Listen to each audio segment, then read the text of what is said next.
Finley. Welcome to another episode of the Rick's Picks Show.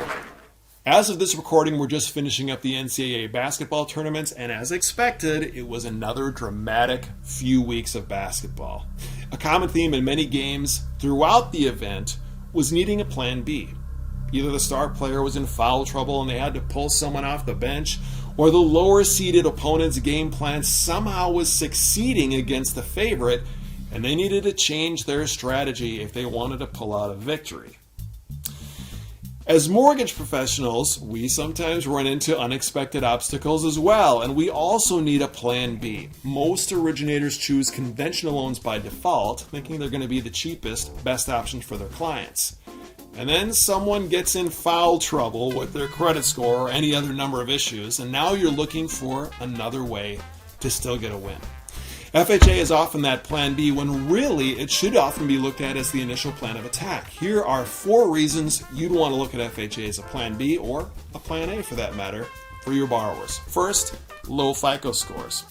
While conventional loans will now sometimes issue approvals with scores lower than 620, I personally haven't seen a conventional AUS approval with a representative score of under 600.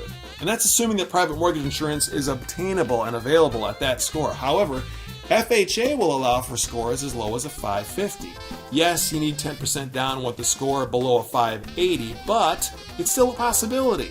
And if you're able to clear that 580 FICO threshold, you might even get an approval at 3.5% down. As a side benefit, not only will FHA's MI still be there, but the cost of the MI doesn't go up based on your score. Stay tuned for more on that in a moment. Number 2, high debt ratios. FHA loans submitted to the total scorecard AOS through DU or LPA have received approvals that exceed 55%, while Fannie and Freddie typically won't exceed 50, and even then they would require some stellar comp factors.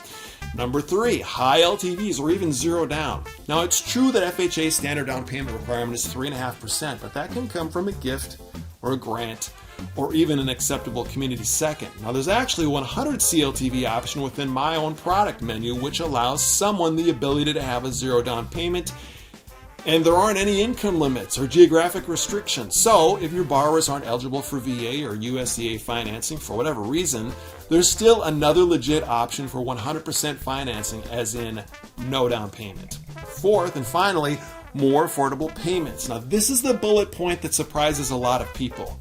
There are 2 variables to consider within your mortgage payment that are directly related to the product you pick and the factors you fit into within that product. For anyone with a high LTV and scores that are lower than 720, it's been a consistent fact that you're probably not going to beat FHA for payment affordability, even if your borrower qualified for the LLPA waivers because they were eligible for Home Ready or Home Possible.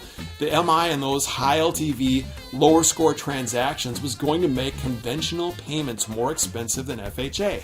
However, right now the disparity is even greater. Here's an example using a purchase price of $300,000 comparing both standard Fannie Mae and Home Ready products with FHA. I started the scenario using a 720 to 739 FICO score range with LTVs of 97, then 95, and then 90. With the assumption that as the LTV got lower, the payments would get closer together. After reaching 90 LTV and FHA was still the lowest payment, I ratcheted the credit score up a notch to the next threshold of 740 to 759.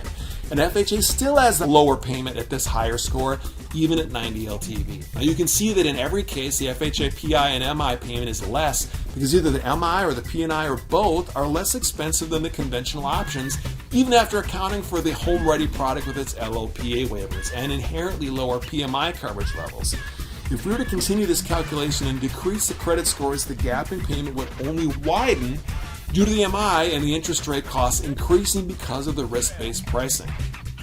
If this example doesn't give you a reason to consider FHA, then you're risking not giving your borrowers the best option for their situation.